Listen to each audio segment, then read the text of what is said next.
시청자 여러분 안녕하십니까? 대한민국의 반도체 산업은 우리나라 미래 산업의 쌀이라고 할 만큼 삼성과 SK 하이닉스를 중심으로 해서 반도체 산업이 세계 최고의 반도체 산업 국가로 나아가야 되는 것은 지극한 사실입니다. 그래서 윤석열 대통령이 연일 반도체 드라이브 정책으로서 지금 최근에 구미의 SK 반도체 공장도 현장 방문을 하고 각종 정책을 펼치고 있는데, 하지만 현실은 첩첩 규제에 들어가 있습니다. 지금 사진에서 보시는 바와 같이 윤석열 대통령이 구미에 있는 SK 실트로를 방문해서 실리콘 웨이퍼 생산 시설을 시찰하고 있는 사진의 모습이 보이고 있습니다. 가운데에 윤석열 대통령과 오른쪽에 SK그룹 회장인 최태원 회장이 SK 실트로를 방문한 그러한 윤석열 대통령에게 브리핑을 하고 있는 사진의 모습을 보고 계십니다. SK 반도체는 특히 반도체 산업이라고 하는 것은 현재 우리나라의 아주 주요한 그러한 산업인데, 낮은 세제 지원과 그리고 공장 인허가가 엄청나게 지연이 됐죠. 특히 용인시 처인구 원산면에 SK 하이닉스 반도체가 지연하다가 이제 드디어 착공이 시작을 했습니다. 단지 대통령이 참여를 하고 그리고 정부의 각종 단체장들이 참석을 해서 대규모의 세레머니인 그러한 착공식을 아직 안 했을 뿐이지 지금 공사는 진행을 하고 있습니다. 특히 반도체 산업을 육성하기 위해서 정부는 수도권 반도체학과 정원 제한이 또 발목을 잡고 있고, 반도체 주요 경쟁력과 비교해서 열악한 그러한 우리나라의 반도체 산업이 되겠습니다. 그래서 한국의 반도체 산업이 경쟁력이 점차 뒤지고 있다는 내용인데, 자, 오늘 그 내용에 대해서 한번 점검해 보기로 하겠습니다. 윤석열 대통령이 지난해 5월 취임 이후 반도체 초강대국 육성을 최우선 과제로 설정하고 강한 드라이브를 펼치고 있습니다.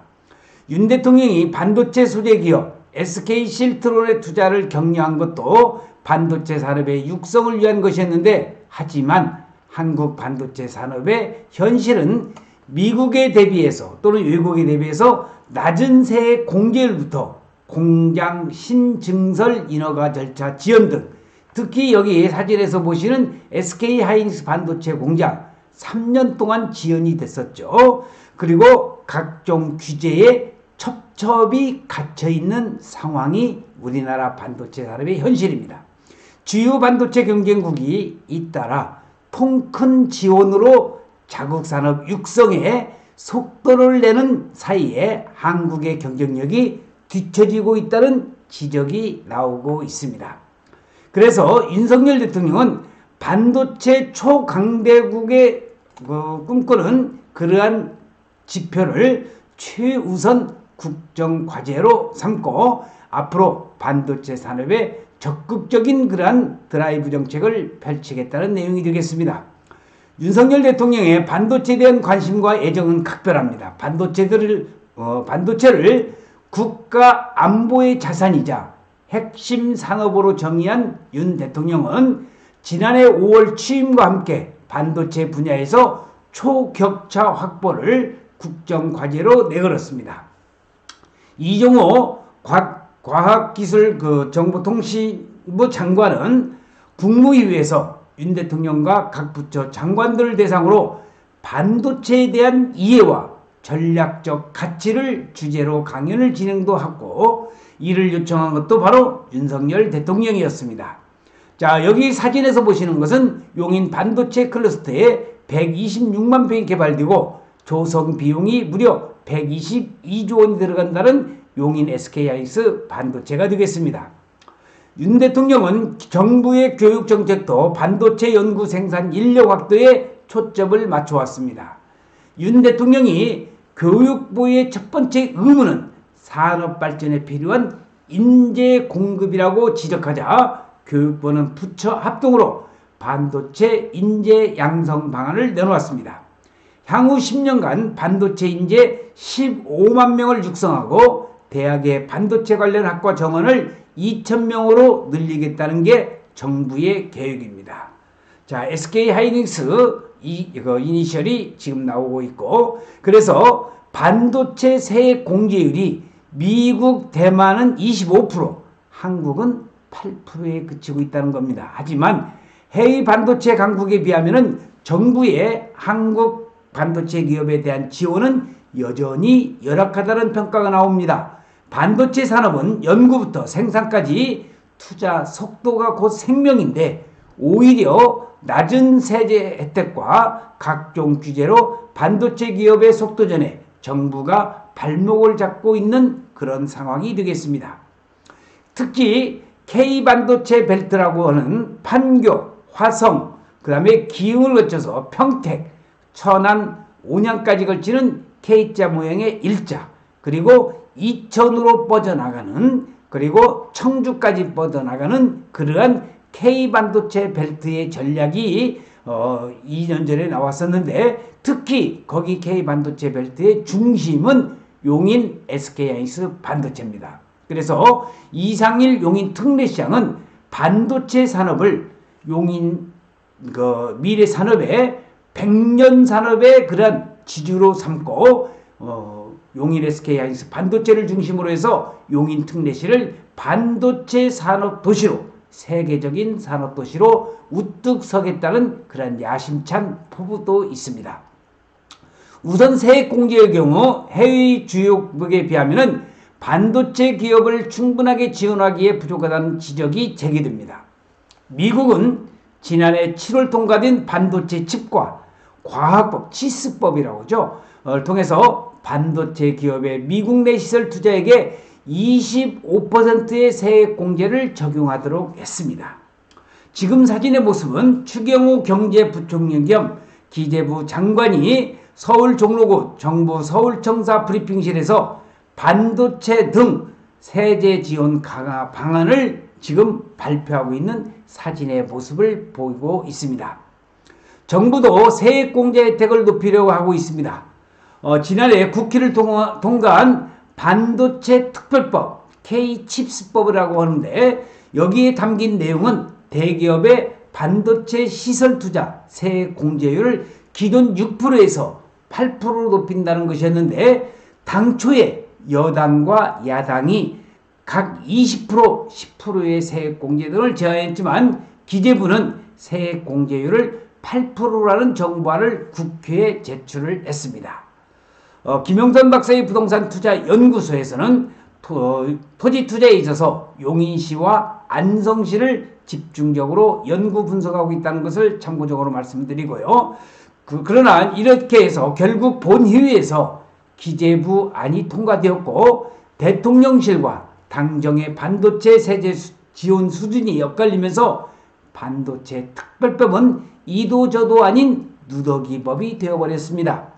윤 대통령은 국회에서 반도체 특별법이 통과된 이후에 반도체 세제 지원을 추가 확대하는 방안을 검토하라고 지시했고, 그제야 기재부는 부랴부랴 대안 마련에 나서서 얼마 전에 새해에 반도체 산업 육성을 위한 지원 방안을 전방위적으로 발표를 했는데, 반도체 시설 투자세 공제율을 대기업은 8%에서 15%, 이게 중요하죠.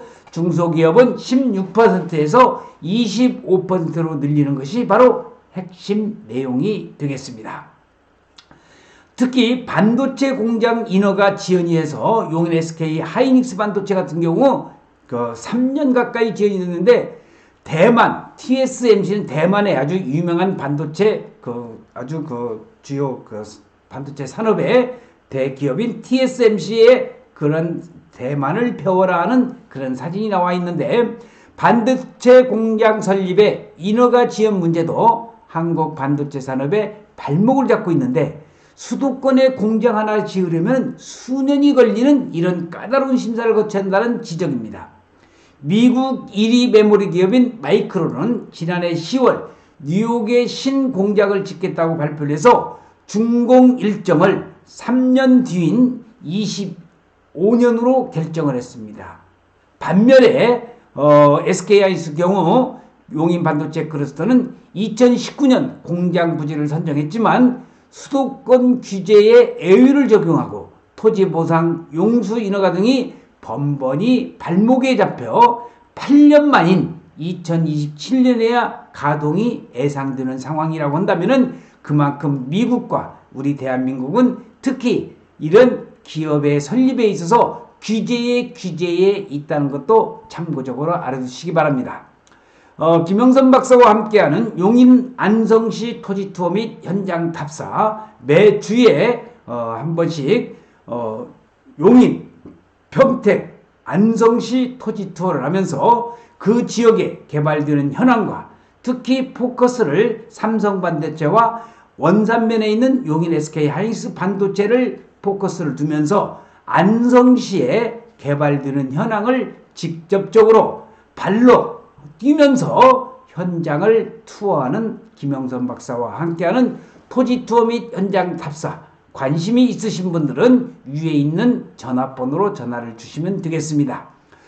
이 투어는 많은 분들을 대상으로 하는 게 아니라 딱 4분만 모시고 개인 교습같이 용인, 평택, 안성시의 개발 현황과 그리고 반도체 산업, 좋은 땅이 어떤 땅인지 김영선 박사의 노하우를 전수하는 그런 투어가 되겠습니다. 다시 반도체로 넘어가서요. 대만의 반도체 공장 건립 과정과 비교하면 더욱 차이가 나는데요. 세계 반도체 1위를 노리는 아까 말씀드렸던 중국의 TSMC는 대만 전역에 반도체 공장을 빠른 속도로 확장하고 있습니다. 대만은 반도체 공장 건립을 위해서 국가 원수인 총통이 직접 챙기고 그 밑으로 지역 정부, 공기업 등이 원팀으로 뭉치는 그러한 구조가 되겠습니다. 이들은 토지, 용수, 인재 공급 계획까지 사전에 파악해서 대응할 정도입니다. 우리나라의 반도체 산업도 토지 문제라든지 또는 용수 문제라든지 그 인재 공급 계획이라든지 이런 것들이 완스톱 시스템으로 진행이 돼서 대한민국 반도체 산업이 세계적인 반도체 국가로 나가기만을 간절히 바라고 있습니다. 교육부 그 차관이 안양시 동안구 대림대학교를 방문해서 반도체 교육과정 관련 사업 운영 현황을 지금 점검하고 있는 모습도 그 사진에 보고 계십니다. 그만큼 인재 육성이 중요하다는 거였죠. 그 수도권 대학도 정원 제한에 발목이 잡혀서 인재 양성 계획도 우리나라 반도체 산업에 큰 차질을 빚고 있습니다. 자, 반도체 공학에서 인재 확보는 어떻게 할 것이냐, 그 부분을 한번 말씀을 드리면 한국 반도체 산업의 인재 양성 계획도 각종 규제에 지지부진한 상황입니다.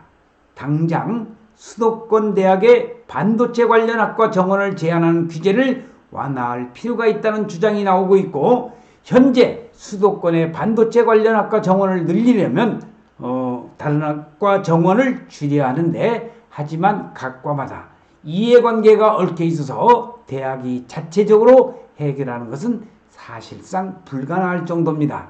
특히 용인시는 이상일 용인특례시장이 반도체 고등학교를 조만간에 발표를 할 것으로 예상이 되고 있습니다. 자, K반도체 전략. 이와 관련해서 뉴스스마트와 통화에서 반도체 관련 학과 정원에 대한 수도권 규제를 없애야 한다면서 반도체 클러스터도 지역균형 발전 차원에서 지방에 다 세워질 것인데 지금 이를 충족할 수 있는 지방 인력이 안 된다고 이야기를 하고 있습니다. 또한 지금 미국의 반도체 산업과 관련해서 260조를 투자할 계획인데 이를 주도할 우리 인재가 없다면서 정부는 인력 로드맵을 세워야 한다고 강조를 했습니다. 자, 지금까지 여러분들에게 김영선 박사의 부동산 연구소에서 우리나라 반도체 산업을 관련된 내용을 반도체 공학과의 그런 수도권 대학 정원을 늘려야 되고, 반도체 산업을 육성하기 위해서 중국의 대만의 TSMC에 가는 그러한 지원 정책이 있어야 된다는 것을 여러분들에게 말씀을 드리면서, 오늘은 윤석열 대통령이 반도체 산업 관련되어 있어서 연일 반도체 드라이브 정책을 펼치고 있지만 현실은 첩첩 규제에 있다는 사실을 알아두시고 많은 규제를 풀고 우리나라 반도체 산업이 세계적인 반도체 산업으로 우뚝 설 수 있기만을 간절히 염원하면서 오늘 동영상 촬영 마칠 수 있도록 하겠습니다. 시청해주신 여러분 대단히 고맙습니다. 감사합니다.